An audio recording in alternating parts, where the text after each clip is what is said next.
After a sermon is over, have you ever wanted to make a comment, ask a question, or listen to the preacher say more about a particular idea?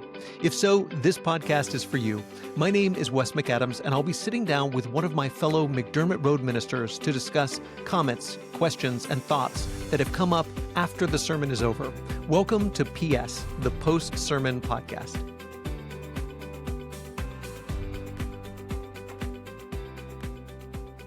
Welcome to the PS Podcast. We're so glad that you have joined us again this week as we look back at yesterday's sermon as a way to guide Monday through Friday as we think about applying what we're learning to how we are living. I'm blessed to be here with Wes as we discuss yesterday's message in our series about justice. And Wes, I watched a lot of football this weekend, and every time that the game is getting serious, they have a 2-minute warning in which, people have to move quickly and make things happen. So I'm going to give you your 2-minute warning to give us a recap of yesterday's sermon, if that works. Nice. I like it. Yeah, I probably won't even need 2 minutes, I think. But we are in the middle, like you said, of a series on justice. And the big idea is that we have been justified by God, and our justification is not just a status, but a calling to do justice, to actually live righteous lives. And much of the Old Testament helps to shape our thinking and our imaginations about what is justice, what is righteousness, what does that look like, and then is more fully informed, of course, by the cross, by Jesus and what he's done for us.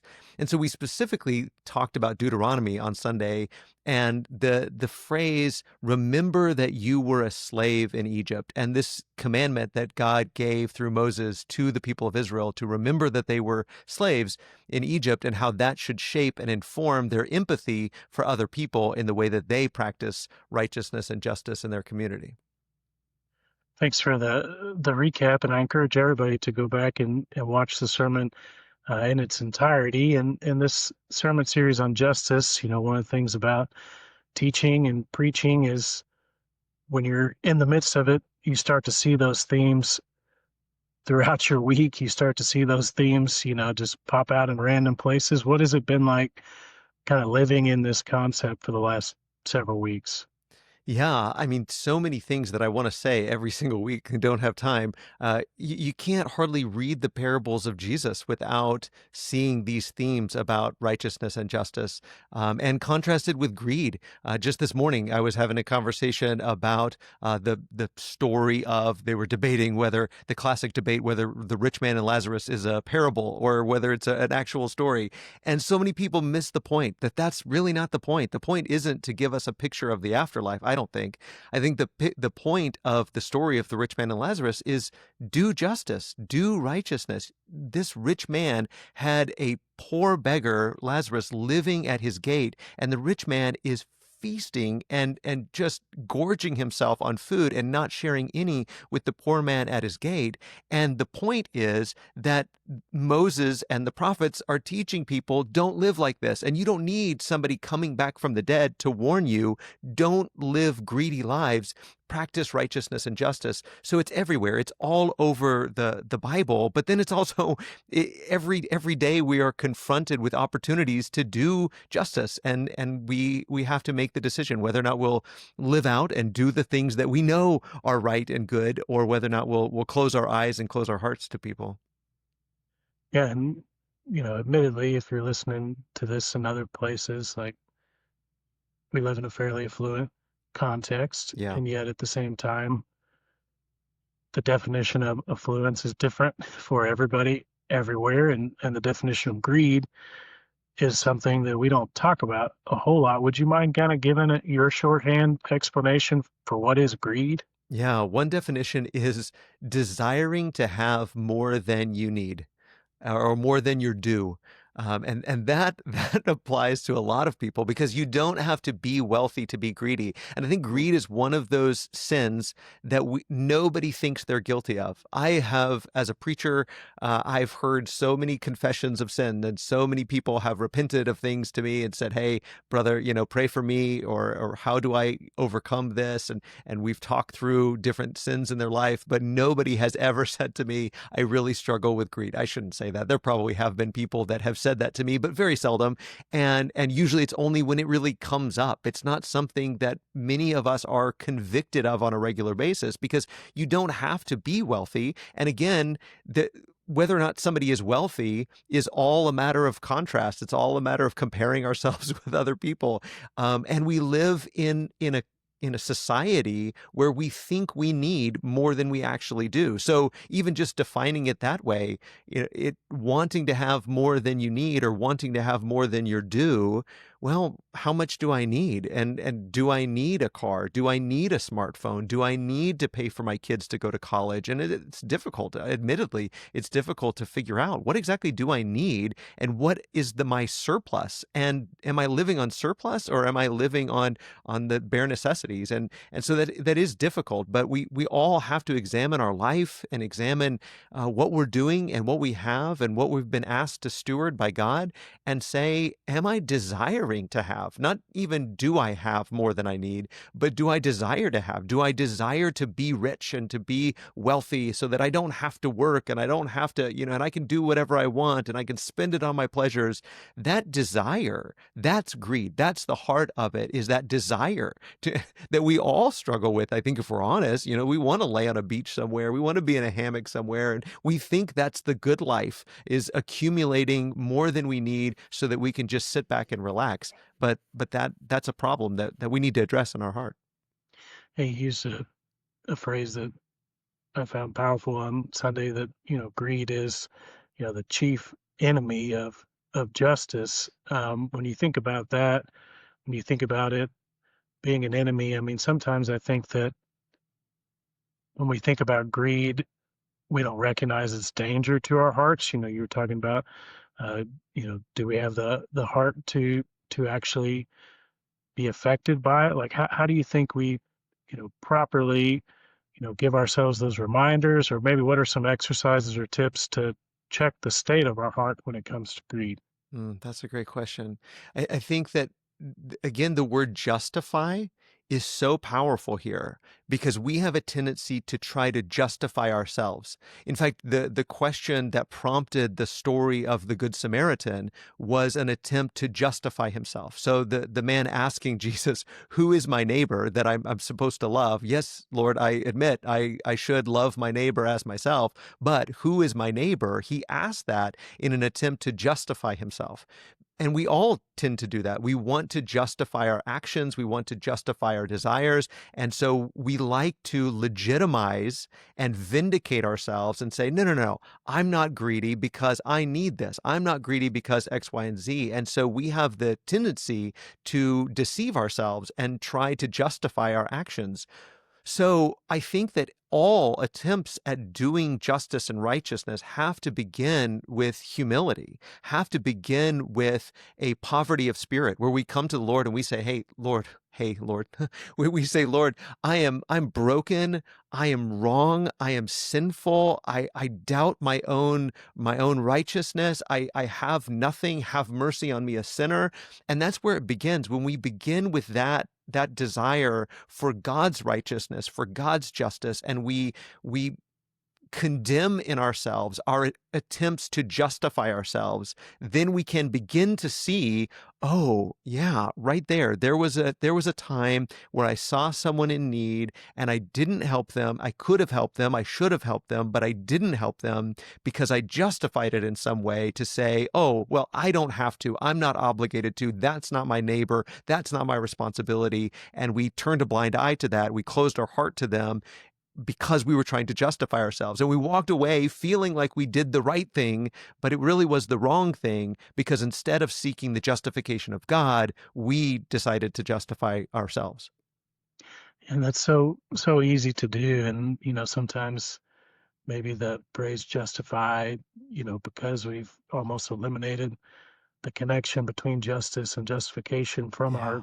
theology, we can make justification such a kind of intellectual term, but it's really right at the heart. And Yeah. there's this famous study, and I don't have it in front of me, but of this seminary that required their preaching students to preach on the Good Samaritan. I think we've talked about this before, and they literally put a plant of somebody in need between where the final is given, and they're ultimately judging the students on not whether they make it to class and preach the sermon, but whether they actually stop and help the person in need. And yet most of the students went and preach the sermon. And I think that just speaks to how difficult this is to actually make it a part of our day-to-day life. Yeah. It's kind of tough. When you're thinking about, Deuteronomy as a reminder, and as a reminder to a group of people, on the cusp of, going into the promised land, on the cusp of this, big moment, what role do you think that reminders play in our spiritual life? And how do you think we can read the Bible as a reminder to us as we enter our day-to-day life? Yeah, that's good. I like that idea of reminder and also the word remembrance. We take the Lord's Supper every week and we talk about it as a remembrance. And some things we do because we have a tendency to forget and we need to be reminded. And other things we do intentionally and constantly so that we don't forget. We do it not as a reminder in the sense of I've forgotten and I needed somebody to knock me on the head and say, hey, Wes, remember to do this. I do it because I remember. I do it to keep it top of mind. And so the law, whether that was, Deuteronomy as they were going in or constantly, they were supposed to be remembering it. They were supposed to be quoting it. They were supposed to tie it on their hands and on their forehead. They were supposed to put it over their doorposts. Now, Jewish people have taken that very, very literally and have tied it on. Fine, great. If that literally great. But even metaphorically, you've got to bind this onto your head. You've got to constantly remember it so that you don't forget it. And if you do forget it, you need constant reminders. And so we have to, if we're going to be practicing righteousness and doing justice, we have to be the kind of people that put rhythms in our life to constantly remind us. We have to constantly remember this is who Jesus is. This is who we are because of who Jesus is and because of what Jesus has done. And this is our calling. All year this year, we've talked about we are saved for a purpose. We are purified for a purpose. We are sanctified for a reason. It's not what we're saved from, but what we're saved for. And so the Lord's Supper should be that for us. Our daily prayers should be that for us. The reading of Scripture should be that for us. It should be, I do this in order to remember who I am. My mom, when I was a kid, every day I got out of the car to go to school, she would say, remember who you are. Remember who you are. Some moms I know say, remember whose you are. And I love that. I love having rhythm and routine in our life as a constant reminder, as a remembrance of I'm doing this so that I never forget who I am and who I'm called to be. Yeah, with that, I don't think anybody would, if they're really doing a self-examination, would say that, hey, rhythm is something that we're good at. Yeah. We live in a, very now society, and one of the things you brought out in the sermon was this is a remembrance that is very much embedded in the people's history, and it wasn't even a history that they necessarily experienced themselves. This idea of remember that you were slaves draws back to generations before. So in kind of an ahistorical, everything is in the now moment, like how do we draw on our own history, and what would you say even are elements of our history that are relevant for this conversation? Yeah. So many, and such a great question. That the Bible doesn't it doesn't have the same sort of assumptions that we do. We are very individualistic. We are probably the most individualistic culture in the United States in the 21st century. We're probably the most individualistic people that have ever been. There's some good elements to individualism, that we don't punish other people for other people's sins. And that even is found in Scripture, that idea of personal accountability, personal responsibility. Those things are really important. But at the same time, we have to recognize that no person is an island. Like, we are connected to one another, not just in the present, but also in the past. And the biblical story certainly embraces that idea that you are a part of your ancestors. The way Matthew introduces Jesus to us isn't the way we would introduce somebody. It's not, here's Jesus, here's what he looked like, here's what he liked to do, here's his personality. It was, no, here's who his fathers and his grandfathers and his great great grandfathers are, because they believed that this is how you know a people is a person is the people from which they come. And we have to recognize that. We can deny that all we want to, but we come from a people, and the society we live in, it has been shaped by history. And if we deny our history and we act like, well, no, I just sprang up from nothing, and the situations that exist have no bearing on what existed before us, we reinvent ourselves, and we reinvent our culture, and we reinvent our society every generation. That's nonsense. It's just not true. One example, and I know some people will cringe at even me bringing this up, but one example is the segregation that continues to exist along racial lines within churches, where we have churches that are predominantly of one ethnic group. I don't even like the idea of race. That whole concept is a social construct that came out of the greed of slavery. So you had this greed that prompted slavery, and they wanted to enslave people so that they could build more and do more and conquer more. And so you have the slave practice, the slave trade. And then from that comes the justification of that by saying, well, these different racial groups, they're not even really human. And because they're not even really human, it doesn't really count, or it's not really bad that I'm enslaving these people and treating them like property and treating them like livestock. And then you have that, and all of that grows until you get to, eventually slavery is abolished, but you still have Jim Crow, you still have segregation, and that existed up until the lifetime of people that are still alive today.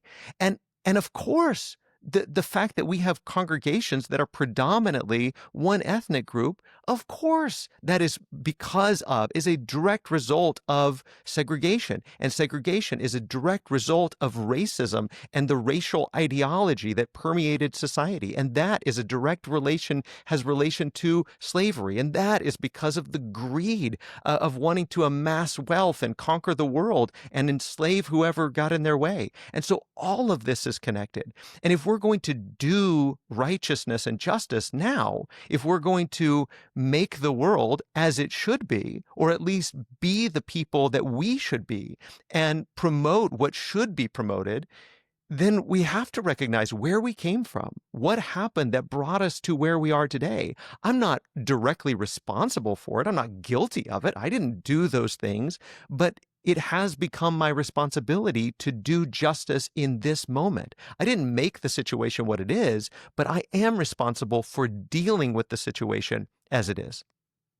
Yeah, that is so, current. It's so right where we are. And I think it's just a reminder of that maybe, you talked about later in the sermon that this isn't a blueprint in one sense, but it's everlasting in another sense, because it gets to the heart of human nature, of the struggle to, um, to actually, live in the context of where we are in this moment, and to apply, God's love in our present context. And with that being said, the idea that this was a second law, a second reminder, on one level, is kind of unfair, because this is the reminder that they've been getting over and over and over and over this entire wilderness journey, right? And so, like, any attempt that we make to remove ourselves from reminders in our Mhm. current context is dangerous, in the same way that it was dangerous to the people, because it was so easy for them to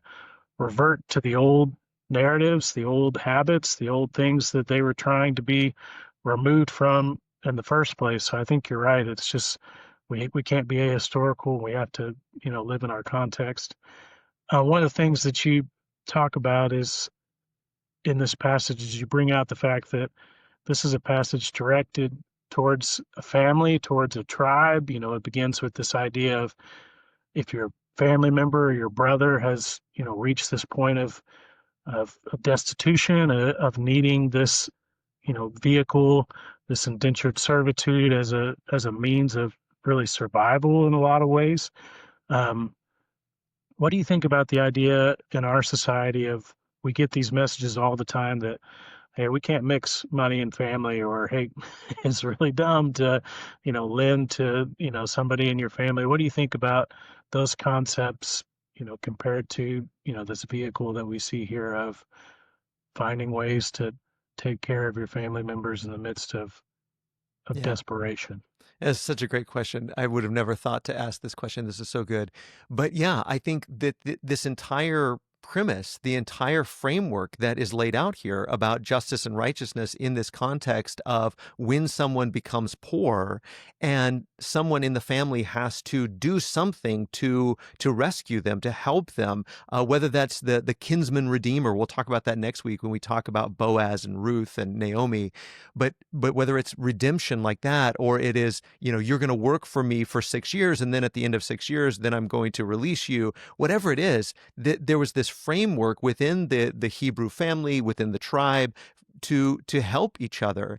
And there was the idea of forgiveness baked into that's what righteousness and justice looks like. We always think, we tend to think that justice is everybody pays what they're due, what they owe. Everyone pays what they owe. But biblical justice has mercy and forgiveness baked into it, that God has been merciful and forgiving towards us, and we must be merciful and forgiving to other people, which means that there comes a point where we forgive.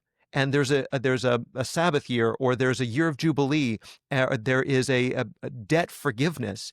And so we have an obligation, whether we recognize it or not, there is an obligation to help, especially members of our household. Paul would say, if we don't help members of our household when they're in need, we are worse than an unbeliever. To allow them to go destitute and us not do what we are capable of doing for them is to be worse than an unbeliever, that we have an obligation.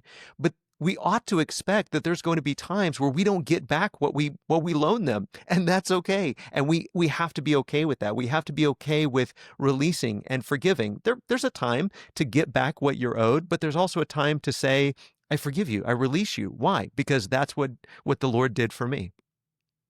I think that's so rich and so hard and countercultural to even a lot of the financial guidance that is, labeled as Christian under Yeah. the realm of stewardship, which a lot of those principles are good, but they don't apply all the time to every situation.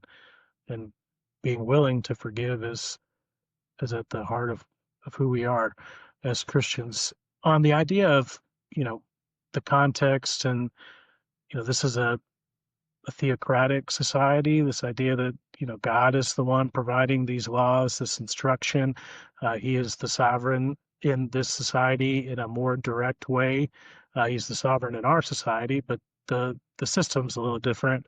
You have any thoughts on, yes, this is not a blueprint to apply, but how do we think through these concepts in our current system of democracy? Yeah, that's a great question. And I want to keep in context, or keep in mind, our brothers and sisters around the world currently, but also our brothers and sisters in the first century, in the second century, in the third century. And sort of, how did this work? How did it work to be a follower of Jesus, to do what is righteous and just in society, in any and every culture? And I think we have to recognize that there are two levels to doing justice. Part of that is on an individual personal basis, and the other part is, as you pointed out, is on a societal or a systemic basis. And justice can be done on both levels. And I think both are important. It's important to do what is just and right on a personal level, what we can do, just everyday, ordinary acts of righteousness, but also to seek justice on a systemic level. Why? Well, because that's what God did for us, and because that's what we would want someone else to do for us. So you love your neighbor as yourself. You do for others what Jesus has done for you. And so if we see something that is wrong on a systemic level, and our understanding of wrong and right and just should be shaped by what God has done for us. And when we see the mercy of God, we see the way God has treated us, the way that God commands and expects us to treat others, then hopefully our heart is shaped and softened so that we can look around at the world and we can see when a system is broken and when it's not right, when we see slavery, when we see segregation, when we see foreigners being mistreated, when we see these kind of things, our hearts ought to be pricked and we ought to say, that's not how God treated me. And one of the things that we can do, regardless of our societal systems or our government systems, is we can cry out. We can use our voice. We can advocate for the people. We may not be in a position to do justice, to be the just person. And Christians have very seldom been in positions of power to be able to punish or change the system. But we've always been in a position where we can advocate on behalf of others. We mentioned this last week when we talked about Abraham and Sodom and Gomorrah, that there were voices crying out to God against the sins of Sodom. And so when we see the sins of Sodom, whatever those may be, when we see the sins of society, the sins of Babylon, the sins of Rome, we ought to cry out against those sins, cry out to God, but also cry out to the rulers and authorities and powers that are running the world. We ought to cry out to presidents and kings and say, this is wrong. Do something if you care about justice. And we have great examples like Justin Martyr of people that advocate to the authorities to say, hey, this situation that's going on is unjust. And I know that you are a just ruler and you care about justice. Would you please do something about this? There's that sense. There's also the sense in which we ought to do what Abraham did and mediate and peacemake and call for mercy. And so when we see the system that is being unmerciful, we know that that is also unjust, and we ought to cry out against that, and we ought to plead on behalf of our neighbors and to say, would you please show mercy to these people because I know you care about justice. We can't appeal to unbelievers on the basis of, well, the Bible says you should do X, Y, and Z, or, this is the way that Jesus wants, you to do this, because they haven't accepted him as Lord. They haven't pledged their allegiance and loyalty to him. But we can appeal to the authorities on the basis of justice, on the basis of what's right and wrong, which is why we've got to constantly be teaching people, what does right look like? What does wrong look like? What does justice look like? And we've got to help be salt and light in the world. And that happens in all kinds of ways. And we can even reveal and expose injustice by doing what Jesus did, by suffering. So when we put ourselves out there and allow injustice to crush us, when we allow injustice to harm us and hurt us, sometimes we reveal to the world just how unjust it is. And so, I think about the civil rights movement and the way that they nonviolently sat and stood in places and allowed the unjust system to harm them so that they brought awareness to the world of just how unjust this system was. And sometimes those are the things that we can do. There's all kinds of things that we can do to help bring awareness, to advocate, to cry out, to plead, to build bridges, to peacemake. But when we see injustice in the world, we can't turn a blind eye to it. One of the things you mentioned as you started this series was you don't have to teach anybody what is fair. This idea that, even kids have a sense of, hey, there's something within them that goes, hey, that's not fair or whatever. How do you think that, you're talking about advocacy, and sometimes we see folks who may not know Jesus, but yet they're involved in advocacy for some areas of injustice because it's somehow resonating with their heart, even though they may not know the reason it should ultimately register with their heart. Like, how do you view like advocacy as a potential form of witness and connection with those who maybe don't even know God yet? Yeah, that's good. And I want to clarify about that idea of fairness. I do think that the flesh, it distorts our sense of fairness. We all Sure, have sure. a sense of fairness, but always our sense of fairness is somewhat distorted because of the flesh, and we have to recognize that. We have to recognize that in ourselves and in others. But I think Paul addresses this in Romans. In Romans 1, Paul really kind of echoes what the common Jewish sentiment would be about the Gentiles, to say, wow, they're a bunch of sinners, they're horrible, wicked pagans, and they've forsaken the Creator in order to worship the created stuff, and they are rightly condemned. And then he turns the tables and he says, but you Jews who had the law, you've also broken the law and you've done what is unrighteous. You have fallen short of the glory of God. And so he turns the tables, but when he does so, he also says that there are Gentiles who don't have the law, who do by nature what the law requires them to do. They know. Why? Well, because they are also the image of God. They were created in the image of God. They bear the image of our Creator, and there is something in their conscience that shapes their sense of right and wrong, fair and unfair, righteous and unrighteous, good and bad. They have some sense of that. Of course they do. And we all do. And yes, there's some things we would disagree with almost everyone on, but I think we have to find those areas of agreement to say, you're concerned about this group of people. I'm also concerned about this group of people. You're concerned about justice. I'm also concerned about justice. And we can use that as a bridge to build towards Jesus, to say, do you know who teaches me that this is wrong or this is right? Do you know who teaches me to be concerned about these people? Is Jesus. And it's because of what he's done for me. I think so often what happens in the secular world, when the secular world is fighting for justice, is that what they don't have so often is a sense of their own unrighteousness. And what we tend to do, if we just adopt the worldly pursuit of justice, we tend to pursue it with a sense of self-righteousness. And that's what the gospel forbids us from doing. We are not righteous in and of ourselves. We are justified by grace. And so when we approach it with a humility that forbids self-righteousness, then we go into it saying, hey, I'm just as wicked as anyone else. I'm not condemning this behavior, this unrighteousness, this injustice from a sense of self-righteousness, but from what Jesus has done for me and what Jesus has taught me. But it often can become a common ground where we can say, hey, you're concerned about this, I'm also concerned about this, and we can use that as an opportunity to teach people about Jesus. One last question before we preview for next week, and this, could spark a few, follow-up questions, but this idea that ultimately, I think if someone were to ask you, are these good news sermons? Are these excited sermons? Are these gospel sermons? You would say yes. Why do you think sometimes when we hear them, like, we're like, oh man, he's talking about justice, or oh man, he's really getting at me this week, but these are gospel sermons. So, how would you respond to that idea?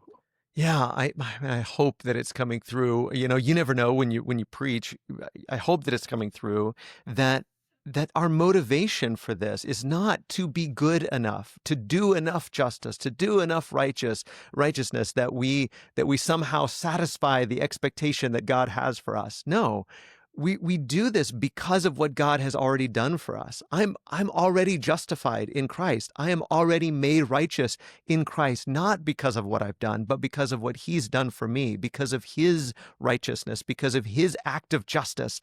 I have been justified. And so we do this as an overflow of gratitude. We do for others what Jesus has done for us because we were poor and he made us rich. We were homeless and he brought us into the household of God. We were fatherless and he made God our father. We were imprisoned and enslaved and he liberated us. And so we do for others what Jesus did for us. So it is an overflow of gratitude. It's because of what he's done for us, not a do this, do this, do this, do this, and do it out of a sense of guilt and shame. It's out of a sense of gratitude and overwhelming joy for what we have already received. Absolutely. And, you've mentioned that this is ultimately a pointer to Jesus. We're looking at a story that is also a pointer to Jesus this next week, the story of Ruth. You want to give kind of a teaser for what's coming up this week?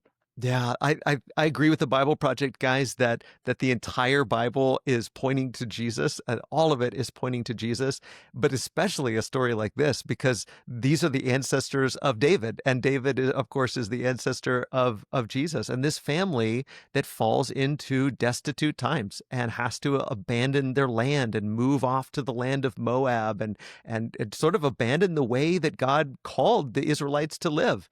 But then when everyone is dead and everything is hopeless, then they find redemption because someone is willing to do justice. Someone is willing to do for others what God had done for him. That's the person of Boaz. And Boaz becomes this redeemer. But we also see redemption and justification, or righteousness and justice being done by Ruth. And Ruth, even as a Moabite woman, she is doing righteousness and justice for her mother-in-law, Naomi. And so we see righteousness and justice throughout this story. And all of it is leading to Jesus as our Redeemer. And he redeems us so that we can redeem others. That's awesome. Looking forward to this next week. I hope you'll read the story of Ruth this week. It's a pretty short read, and we'll be ready to discuss that coming up this week. Any closing thoughts, Wes, as we wrap up today? No, I just want to encourage people to look for opportunities. Again, we said this last week, but we can get overwhelmed with all of the brokenness in the world, and we can just sort of just do nothing because there's too much to do. But the sense of what we're trying to get across is the idea that Jesus has already done the hard work. He has already justified. He has already made righteous. And so we do for others what God has done for us. And we just find little ways to be salt and light in our world and our community. Don't get overwhelmed. Don't worry about what you can't do. Just start where you are, use what you have, do what you can. Well, thank you for that encouragement. Thank you for listening to the PS Podcast. As we say each week, this podcast is driven by your questions, and this is a podcast that is about enlarging the conversation and joining into the word together. So please, as you're listening to the sermon, please send questions, please send comments. We would love to discuss those with you. So thank you for listening, and look forward to seeing you next week. Thanks.